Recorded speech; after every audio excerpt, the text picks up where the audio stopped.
नमस्कार। आज हम 1325 से 1425 तक के भारतीय इतिहास की महत्वपूर्ण घटनाओं और शासकों के बारे में जानेंगे।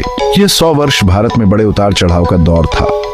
दिल्ली सल्तनत अपने चरम पर पहुंची और फिर उसका पतन हुआ, नए साम्राज्यों का उदय हुआ और सामाजिक और सांस्कृतिक रूप से भी भारत ने कई बदलाव देखे। यह वह समय था जब मोहम्मद बिन तुगलक ने अपने प्रयोगों से इतिहास में अपनी जगह बनाई और फिरोज शाह तुगलक ने साम्राज्य को स्थिरता देने की कोशिश की। यह वह समय था जब तैमूर लंग ने भारत पर आक्रमण किया और दिल्ली को लूटा।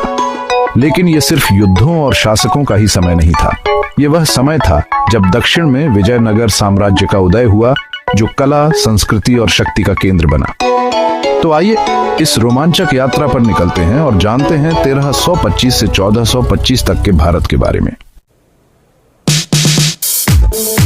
मोहम्मद बिन तुगलक एक ऐसा नाम जो इतिहास में अपनी एक अलग ही छाप छोड़ता है। उनके शासनकाल को इतिहासकारों ने अलग अलग नजरियों से देखा है। कुछ उन्हें एक महान विद्वान, एक कुशल सेनापति मानते हैं, तो कुछ उन्हें एक सन की शासक। उनके शासनकाल में कई महत्वाकांक्षी योजनाएं लागू की गईं, जैसे राजधानी का स्थानांतरण, सांकेतिक मुद्रा का प्रचलन। लेकिन इनमें से ज्यादातर योजनाएं असफल रही, जिससे जनता में असंतोष फैला और दिल्ली सल्तनत कमजोर हुई। 1351 में जब फिरोज शाह तुगलक दिल्ली की गद्दी पर बैठे तो साम्राज्य अशांत था। उन्होंने अपने शासनकाल में कई नहरें, कुएं और सराय बनवाई, जिससे खेती को बढ़ावा मिला और जनता को राहत मिली। फिरोज शाह ने इस्लामी कानूनों का कड़ाई से पालन किया और कई नए नियम लागू किए। उन्होंने शिक्षा को बढ़ावा दिया और कई मदरसों और पुस्तकालयों का निर्माण करवाया। फिरोज शाह तुगलक की मृत्यु के बाद दिल्ली सल्तनत में अस्थिरता का दौर फिर से शुरू हो गया।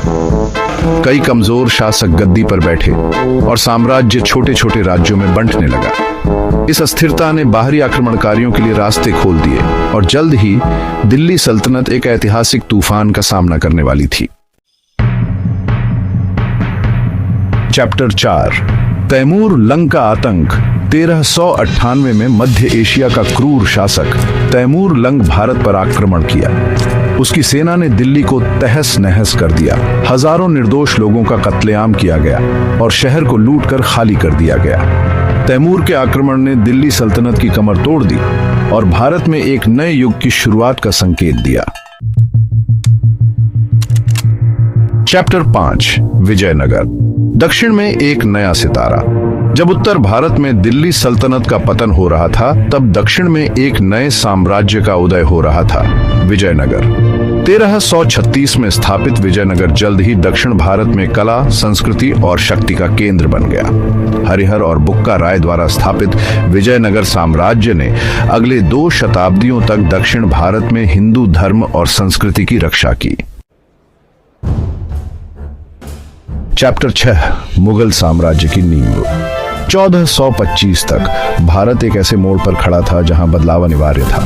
दिल्ली सल्तनत कमजोर हो चुकी थी और कई नए राज्य सत्ता के लिए संघर्ष कर रहे थे। ऐसे में एक नए शासक का उदय हुआ, ज़हीरुद्दीन मोहम्मद बाबर। बाबर ने 1526 में पानीपत के प्रथम युद्ध में दिल्ली सल्तनत के आखिरी सुल्तान इब्राहिम लोधी को हराकर मुगल साम्राज्य की नींव रखी। चैप्टर 7, समाज और संस्कृति, एक नए दौर की शुरुआत। 1325 से 1425 तक का काल सिर्फ राजनीतिक उथल पुथल का ही नहीं, बल्कि सामाजिक और सांस्कृतिक परिवर्तनों का भी काल था। इस समय भक्ति आंदोलन ने जोर पकड़ा, जिसने जाति और धर्म की सीमाओं को तोड़कर लोगों को एक सूत्र में बांधने का काम किया। सूफी संतों ने भी अपनी शिक्षाओं से लोगों के दिलों में जगह बनाई। इस समय इस्लामी कला और स्थापत्य का भी भारत में प्रभाव बढ़ा, जिसके नमूने आज भी हमें देखने को मिलते हैं। आउटरो। 1325 से 1425 समापन और नई शुरुआत। तो यह था 1325 से 1425 तक का भारतीय इतिहास। इस काल ने भारतीय समाज, राजनीति और संस्कृति पर गहरा प्रभाव डाला और आने वाले समय के लिए कई परिवर्तनों का रास्ता खोला।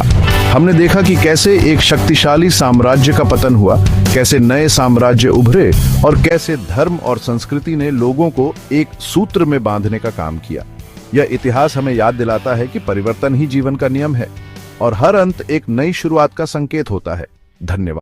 मेरा ये चैनल सब्सक्राइब करें और मेरे हर अपडेट आपको मिले इसके लिए बेल आइकन जरूर दबाइएगा।